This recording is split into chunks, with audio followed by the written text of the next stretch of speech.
Hello children, कैसे हैं आप? आशा है आप सभी ठीक होंगे। तो हमने प्रीवियस लेक्चर में डिस्कस किया था वर्क, एनर्जी और पावर के बारे में जो चैप्टर शुरू किया था, तो उसमें हमने वर्क को निकाला था कि वर्क क्या है। और हमने कहा था कि वर्क किसी ऑब्जेक्ट का चेंज इन काइनेटिक एनर्जी के बराबर होता है। साथ साथ हम लोग कुछ स्केलर प्रोडक्ट के बारे में चर्चा किए थे कि किस ढंग से वर्क को निकालने में, क्योंकि फोर्स भी हमारा एक वेक्टर क्वांटिटी है और डिस्प्लेसमेंट वेक्टर क्वांटिटी है, तो दोनों को मल्टीप्लाई करते हैं स्केलर ढंग से तो हमको वर्क का वैल्यू मिलता है। तो ये हम लोग ने चर्चा किया था। आज हम लोग डिस्कस करेंगे वर्क के बारे में कि वर्क डिस्प्लेसमेंट ग्राफ भी खींचेंगे, हम लोग थोड़ा देखेंगे। उसके अलावा वर्क पर हम लोग कुछ न्यूमेरिकल बनाएंगे। तो पहले चलते हैं इंटरेस्टिंग न्यूमेरिकल शुरू हम करते हैं इस चैप्टर को। चलिए स्टार्ट करते हैं एक न्यूमेरिकल के साथ। हेडिंग लिख देते हैं work, energy, power. This is 6 chapters of the class 7 NCERT books। एक क्वेश्चन है, a cyclist come to skipping. Question है, हमारा प्रॉब्लम एक है, a cyclist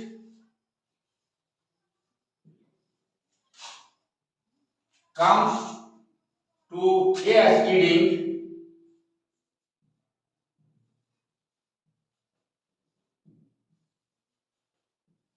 comes to a stop in 10 meters.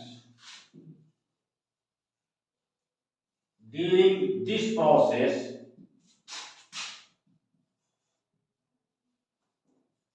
the force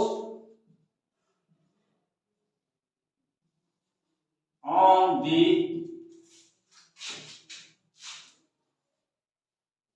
cycle due to road is 200 Newton and is directly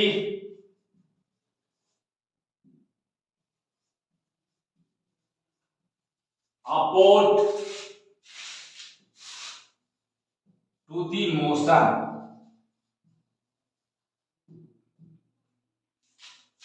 question है, how much work does the road do. Question पूछा जा रहा है, how much work does the road do on the bicycle। How much work does the road do on the cycle? B है, how much work does the cycle do on the road? A cyclist comes to a skidding and stops in 10 meters. During this process, the force on the cycle due to the road is 200 meters and is directly opposed to the motion। जब cyclist skip करते हुए रुक जा रहा है, इसका मतलब क्या है कि जो फोर्स रोड के द्वारा लग रहा है साइक्लिस्ट पर, वह मोशन को अपोज कर रहा है। अपोज कर रहा है तभी रुक रहा है। तो यहाँ पर पूछा जा रहा है, how much work does the road do on the cycle. Road जो है साइकिल पर कितना काम करता है, रोड साइकिल पर कितना काम करता है। तो जो रोड के द्वारा जो फोर्स लगाया जाएगा कितना है, इतना। और रोड पर जो साइक्लिस्ट का डिस्प्लेसमेंट हो रहा है, आज दोनों को हम लोग मल्टीप्लाई कर देंगे तो हम लोग को बात मिल जाएगा, वही काम करेंगे। और नेक्स्ट पूछ रहा है कि how much work does the cycle do on the road. अब यहां पर ठीक इसका उल्टा है, साइकिल रोड पर कितना काम करता है। How much work does the cycle do on the road, road पर कितना काम करता है। तो ठीक है, साइकिलिस्ट भी लगाएगा बात, आगे डिस्कशन में वाला पार्ट हम लोग पहले कर लेते हैं। तो प्रॉब्लम्स को सॉल्व करते हैं, लिखते हैं, यह सॉल्यूशन लिखते हैं। सॉल्यूशन देखिए, इस तरफ में फोर्स लग रहा है 200 न्यूटन का, और इसके जस्ट अपोजिट में साइकिल स्किप कर रहा है कितना दूर तक, 10 मीटर तक, वह स्टॉप कर रहा है। तो इस तरफ हमारा डिस्प्लेसमेंट है, डी हमारा यही है, अभी क्या है, फोर्स हमारा है। तो ये दोनों के बीच एंगल कितना है, 180 का एंगल है। तो आप कह सकते हैं कि FCR force on cycle due to road कितना है, 200 न्यूटन। और डिस्प्लेसमेंट कितना है साइक्लिस्ट का, डिस्प्लेसमेंट है, सी से साइक्लिस्ट बता रहे हैं, यह है 10 मीटर। तो work done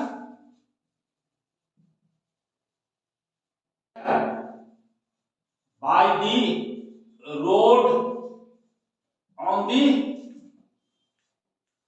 cycle is equal to F dot D, और ये हो जाएगा F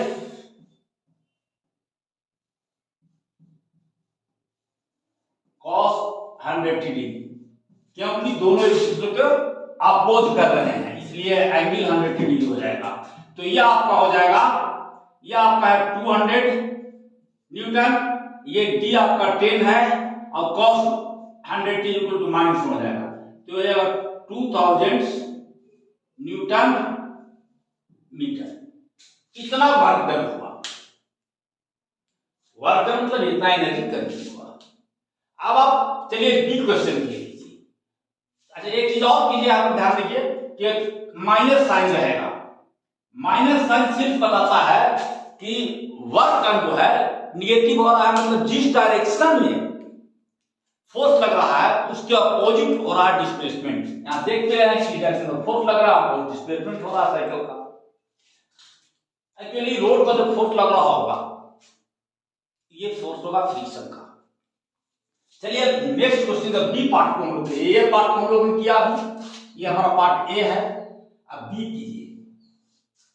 देखिए न्यूटन थर्ड लॉ कहता है कि एक्शन के बराबर और विपरीत प्रतिक्रिया होती है।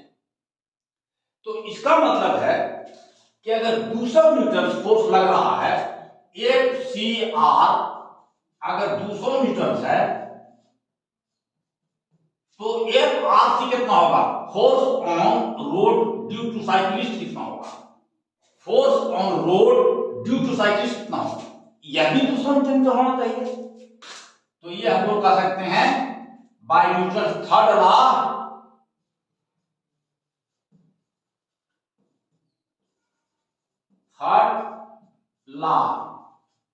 क्या हो जाएगा, FRC equal to 200 newton. FRC तो हुआ, वहां तो साइकिल का डिस्प्लेसमेंट हो रहा था, यहाँ रोड का डिस्प्लेसमेंट हो रहा है, साइकिल फोर्स लगा रहा है रोड पर, तो क्या रोड का डिस्प्लेसमेंट हो रहा है, नहीं। तो यहां पर दिया तो हो जाएगा, मान डिस्प्लेसमेंट ऑफ रोड इज 0। तो work done by the cycle on the road is equal to FRC into DR displacement, दोनों वेक्टर रहेगा, और जो भी हो या cos थीटा रहे और जो भी एंगल बन रहा उससे हमको मतलब नहीं है। देखिए ये DR हमारा 0 है, तो ये पूरा टर्म क्या हो जाएगा, 0। मतलब जो वर्क डन साइक्लिस्ट के द्वारा रोड पर काम करने किया जा रहा है, ऑन दी रोड साइक्लिस्ट के द्वारा जो रोड पर वर्क हो रहा है वह जीरो है। साइक्लिस्ट रोड पर कोई काम नहीं कर रहा है क्योंकि रोड पर डिस्प्लेसमेंट हो ही नहीं रहा है। एक्चुअली कहीं भी आप फोर्स लगा रहे हैं और डिस्प्लेसमेंट अगर नहीं हो रहा है तो वर्क डन जीरो हो जाएगा। यहां पर आप देख रहे हैं कि रोड तो साइक्लिस्ट पर वर्क कर रहा है, इतना न्यूटन मीटर का, लेकिन साइक्लिस्ट रोड पर काम नहीं कर रहा है क्योंकि रोड का डिस्प्लेसमेंट जीरो हो जा रहा है। आगे बढ़ते हैं, बोर्ड पहले साफ करते हैं। अच्छा, अभी आप लोगों ने देखा निगेटिव वर्क डन, तो निगेटिव वर्क डन का मतलब क्या हुआ? निगेटिव वर्क डन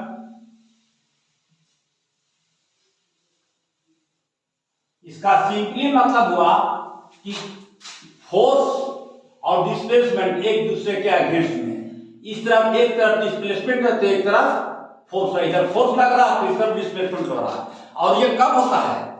ये फ्रिक्शनल फोर्स के केस में होता है। तो इसका मतलब निगेटिव वर्क डन जो होगा, इसका एग्जांपल हो जाएगा फ्रिक्शनल फोर्स।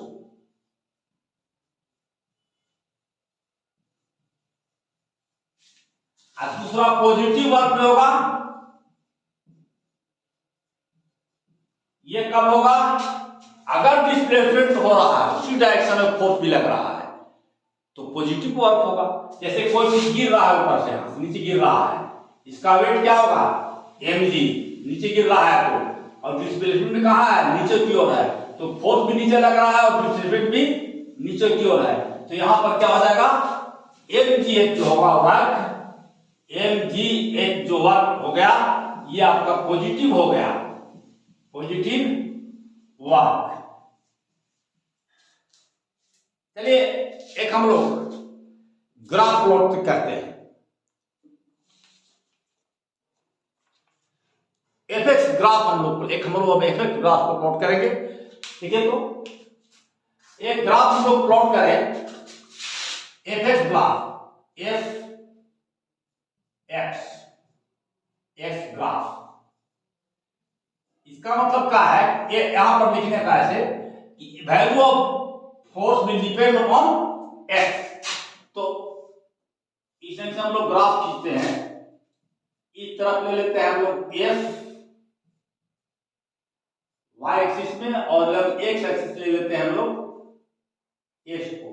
ये क्या होगा? ये और निश्चित तौर पर डिस्प्लेसमेंट होगा। तो अगर यहां से यहां ये ग्राफ जैसे खींच दिया, ये क्या बता रहा है? ये बता रहा है कि जब x जीरो था, डिस्प्लेसमेंट जीरो था, तो कोई फोर्स नहीं लग रहा था। ये जब कोई फोर्स नहीं लग रहा था, डिस्प्लेसमेंट जीरो था। और जैसे जैसे फोर्स का मान बढ़ते जा रहा है कंटिन्यूअस, डिस्प्लेसमेंट भी बढ़ते जा रहा है। एक्चुअली यूनिफॉर्म फोर्स लग रहा है, यूनिफॉर्म डिस्प्लेसमेंट हो रहा है। मान लीजिए कि एंगल ये थीटा है और ये आपका फोर्स है, इसको हम लोग P कह देते हैं, इसको N कहते हैं। P थोड़ा और बड़ा लिखते हैं, P और N। तो ये जो है हमारा एफएक्स ग्राफ जो है, ये जो है आपका, ये F को बता रहा है, ये एफएक्स को रिएक्टेंट बता रहा है इसका, और इसका दोनों ये डिस्प्लेसमेंट है, यदि वेक्टर लगा दीजिए, डिस्प्लेसमेंट तो वेक्टर रहेगा। तो ये दोनों को बता रहा है, डिस्प्लेसमेंट को बता रहा है। तो इसको मल्टीप्लाई करते हैं तब क्या होगा? थोड़ा देखिए तो, F और डिस्प्लेसमेंट x, ये दोनों को मल्टीप्लाई करते हैं वेक्टर लिए, तो हो जाएगा F x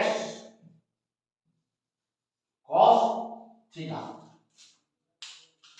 x तो हमारा यही है, देखिए तो यही ना हमारा x है, यहां से O से लेके एंड तक यही हमारा x है।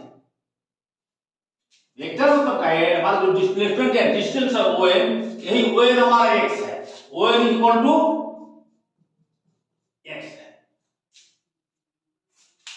और बस क्या कौन? f cos theta. f cos theta, इसको हम लोग ऐसे भी लिख सकते हैं कि f x cos theta, where f is equal to mod of this and x is equal to mod of vector x। अब थोड़ा इस का हम लोग एरिया निकालें इस ट्रायंगल का। Let us find the area of this triangle. इस ट्रायंगल का हम लोग एरिया निकालें। इसको हम लोग कह देते हैं 1। Now area of OPN, triangle OPN का एरिया निकालिए तो क्या होगा, ठीक है, ये हो जाएगा equal to half into ON base into height हो जाएगा PN।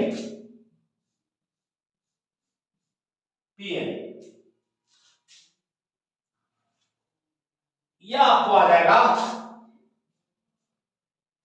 ओ, यह आ जाएगा x into PN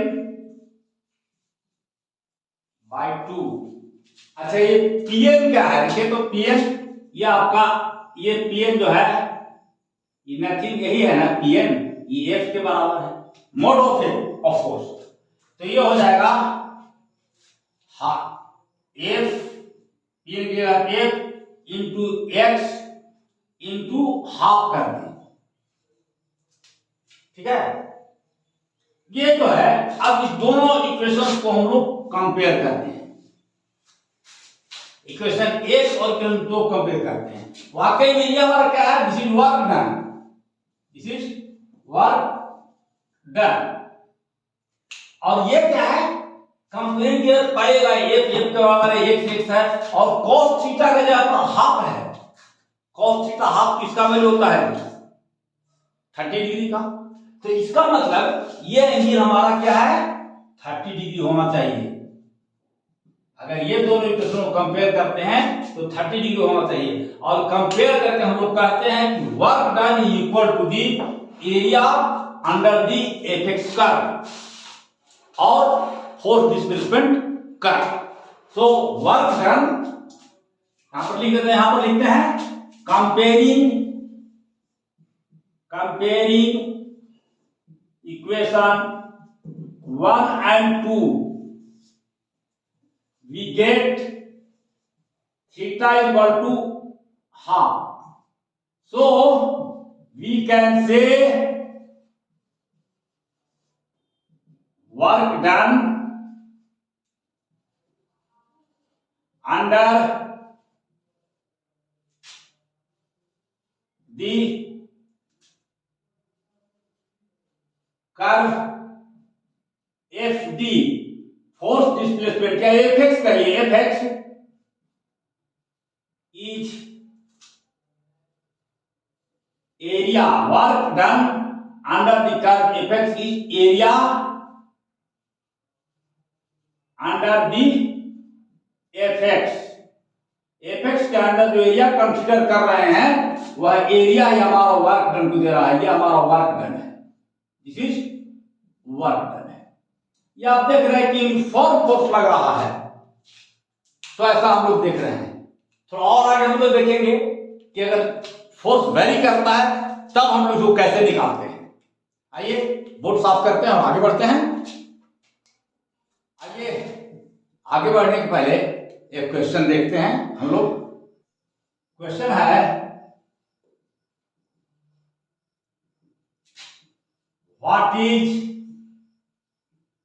work done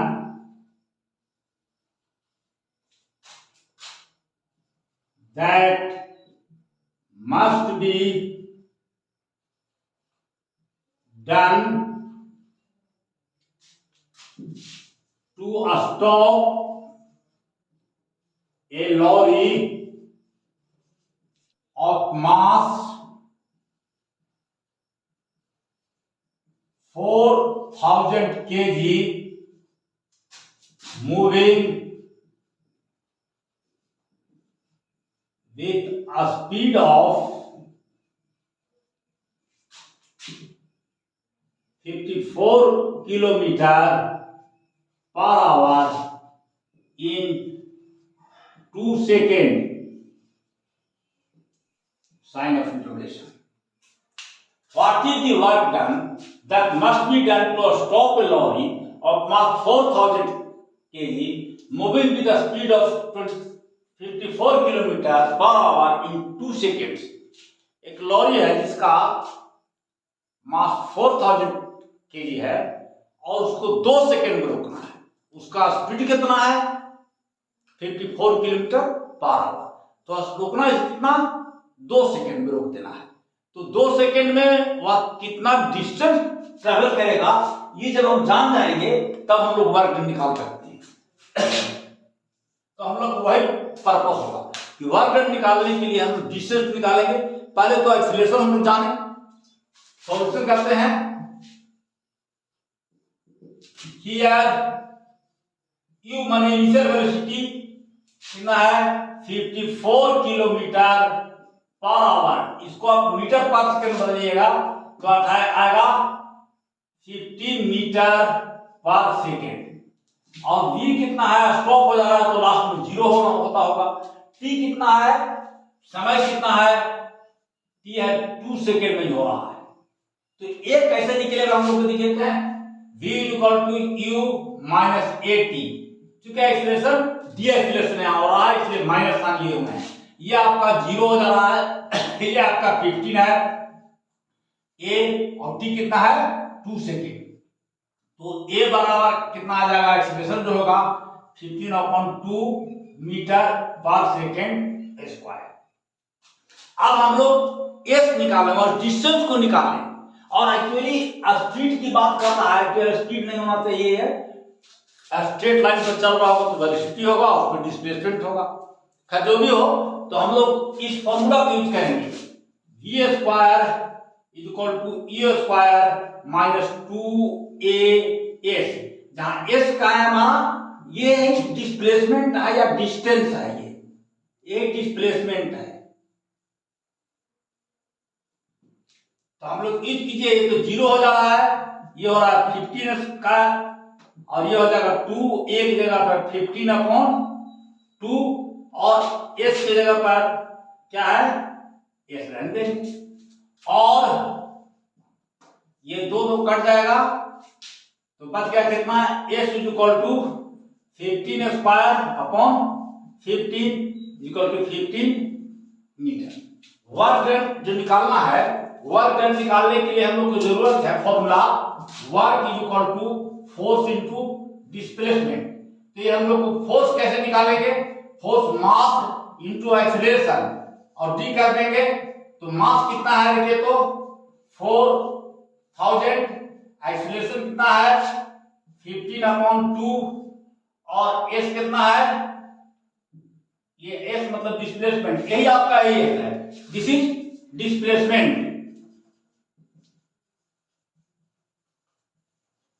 यही आपका डिस्प्लेसमेंट है जो d है। तो ये कितना हो जाएगा? ये भी है 50। अब इसको हम लोग कैंसल आउट कर देंगे तो ये हो जाएगा 2000, ये आ जाएगा कितना देखिए तो 50 50 225, ये हो जाएगा 450 जूल, न्यूटन मीटर और जूल या 450 किलो जूल। ये आपका वर्क डन हो जाएगा, ये आपका आंसर हो जाएगा। अब हम लोग आए और हम लोग देखेंगे कि ये तो हम लोगों ने निकाला कि f इंटू दी हम लोग निकाल लिया सीधे सीधे कि जहां अगर कहीं f एक तरफ में है खींचा हुआ, इस तरफ में x जा रहा है, इस तरफ में x है और ये हम लेते हैं कर्व f का, इस तरफ में रिजल्टेंट है। तो ये हमने कह दिया कि ये area under the curve is work. ऐसा हो कि ये कर्व हो वेरिएबल हो, समय के साथ बदल रहा हो, घट बढ़ रहा हो, तब क्या होगा? तब हम लोग कैसे निकालेंगे वर्क डन? थोड़ा इसके ऊपर काइनेटिक एनर्जी किसी चीज का क्या होता है? What is kinetic energy? Kinetic energy क्या होता है? ठीक है, काइनेटिक एनर्जी है, दो ढंग का एनर्जी है।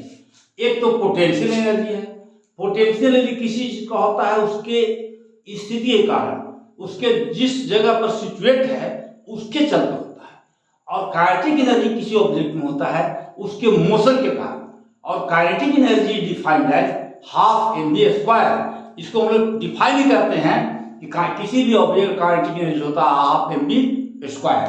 तो हम लोग काइनेटिक एनर्जी डिफाइंड लिख देंगे half mv square. This is definition of the kinetic energy.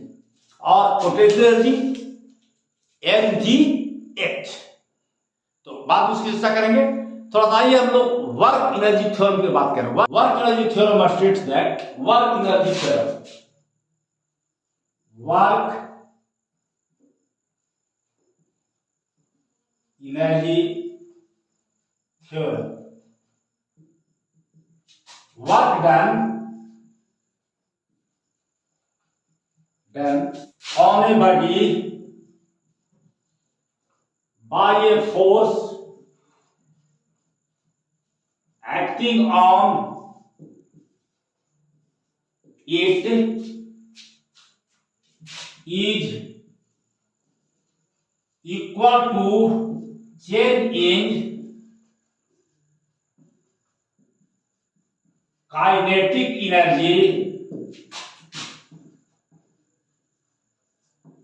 of the body।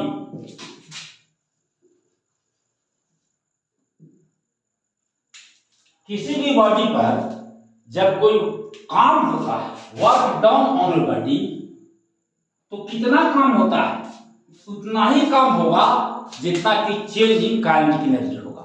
जैसे अगर ये मान लीजिए कि कोई बॉडी है ऐसा एक, तो इस पर कोई काम हम कर रहे हैं, इसमें एनर्जी लगाइए हम कर रहे हैं, अब फोर्स लगा दे रहे हैं, और इस फोर्स के चलते ये जो डिस्प्लेसमेंट इसका हमारे यहाँ पर हुआ, तो ये बॉडी जो यहाँ से यहाँ जो चला आया, डिस्प्लेस हुआ हमारा टी, तो ये इसमें चेंज इन काइनेटिक एनर्जी हुआ, मोशन का अगर ये ए पहले रेस्ट में था तो मोशन में आ गया, या मोशन में था तो और ज्यादा मोशन बढ़ गया, या मोशन घट गया। मतलब यहाँ पर जब जैसे ही कुछ आएगा तो यहाँ पर जो काइनेटिक एनर्जी होगा उससे यहाँ पर काइनेटिक एनर्जी कुछ दूसरा हो जाएगा, और ये जो चेंज इन काइनेटिक एनर्जी दोनों का होगा वही बताएगा कितना काम हुआ है। अगर पोजीशन ए पर काइनेटिक एनर्जी केवल इस पर अगर फाइनली काइनेटिक एनर्जी है के डैश, और यहाँ पर इनिशियली के है, तो ये काइनेटिक एनर्जी का डिफरेंट दोनों बता रहा है कि वर्क डन कितना हुआ, वर्क डन बाय इस फोर्स एफ कितना हो रहा है, ये बता रहा है। तो ये हम लोगों ने पहले भी चर्चा किया था, इसको हम लोग रिकॉल करा दिया। अभी हम लोग काम है कि work done bye a variable force कैसे हम लोग निकालते हैं। तो देखिए आइए करते हैं। Work done bye a variable force,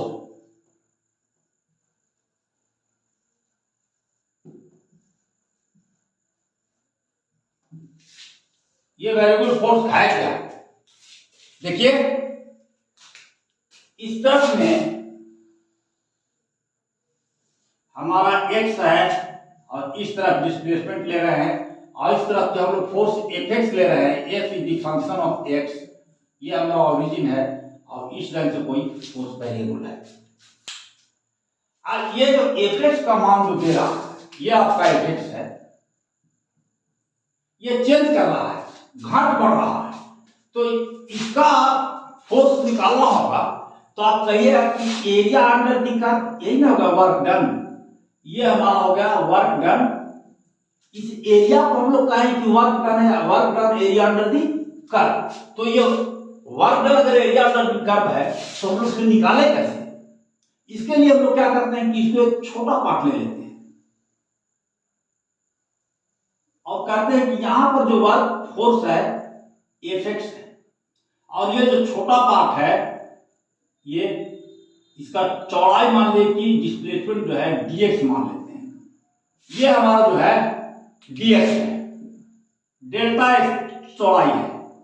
delta x मतलब का ये बहुत छोटे है चौड़ाई, ये स्ट्रिंग जो हमने काटा है उसकी चौड़ाई डेल्टा एक्स है। तो वर्क डन और डेल्टा एक्स कितना, F x delta x.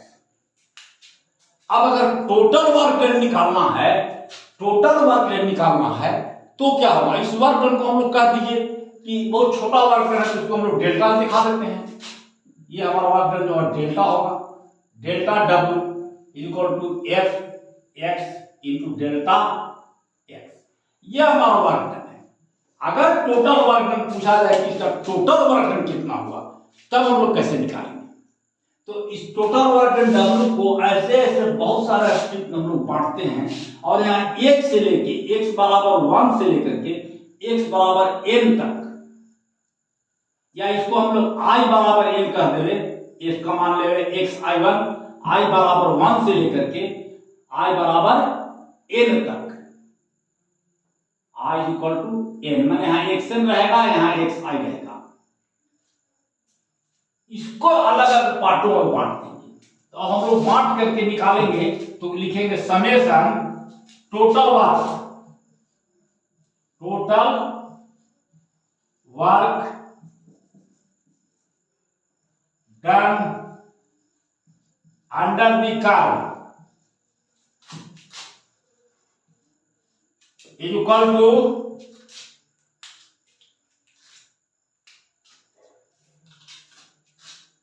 Delta डब्ल्यू, इसको समेशन लेते हैं कहां से, i इक्वल टू 1 से लेकर के i इक्वल टू n तक। i कोई पार्टिकुलर में यहां भी i ले सकते हैं, यहां पर भी i ले सकते हैं और लास्ट ले सकते हैं, जहां से i मतलब इनिशियल, n मतलब हम आप फाइनल की बात कर रहे हैं। तो ये लेंगे और ये हो जाएगा f x और डेल्टा x, और इसको हम लोग समेशन भी लेंगे और यहां से लिखेंगे i equal to 1 to i equal to n। मतलब कौन, ये इसको हम लोग चेंज कर रहे हैं, इस डेल्टा इसको हम लोग चेंज कर रहे हैं, अलग अलग मान ले रहे हैं। लेकिन इस चीज को हम लोग ऐसे नहीं करते, कैलकुलस की हम लोग सहायता लेते हैं और कैलकुलस में हम लोग इसको इंटीग्रेशन की बात करते हैं, फैला देते हैं और सीधे सीधे हम लोग कहते हैं कि कैलकुलस में इसको हम लोग इंटीग्रेट करें। कैलकुलस में जब इसी चीज को हम लिखेंगे तो ऐसा हम लोग इसको नहीं करते हैं, बल्कि हम लोग क्या करते हैं, ये तरीका नहीं अपनाते हैं। हम लोग बुलाते हैं total work done equal to integration करते हैं, यहाँ पर work done equal to integration x i से x n तक, और यहां पर लिखते हैं f x, यहां लिखते हैं डेल्टा x। तो डेल्टा x को आप लिमिट लेते थे तो लिखते थे dx, तो हम लोग क्या लिख देंगे dx, fn dx। ये हमारा हो गया total work done fx into dx। या कीजिए वहां हम लोग लेते थे कि delta x tending to 0 differential calculus में, तो delta x by delta t को हम लोग लिखते थे dx dt। ठीक से हम लोग इस डेल्टा x को हम लोग dx में बदल दिए, बहुत स्मॉल चीज बदले हुए हैं और इसको हम लिखते हैं f dx। तो इस तरह से हम लोग इसको निकालते हैं और लिखते हैं। ये कहा जाता है, इसको कहा जाता है साइन ऑफ इंटीग्रेशन, और ये जो है एक साइन होता है लोअर लिमिट और ये होता है हायर लिमिट। मतलब यहाँ लोअर लिमिट से यहाँ तक हम लोग कैलकुलेट कर रहे हैं वर्क डन को। वर्क एनर्जी थ्योरम जो हम लोग लिखा भी है उसको वेरिएबल फोर्स के लिए किस तरह से काम होता है, इस तरह की चलिए हम लोग चर्चा करते हैं।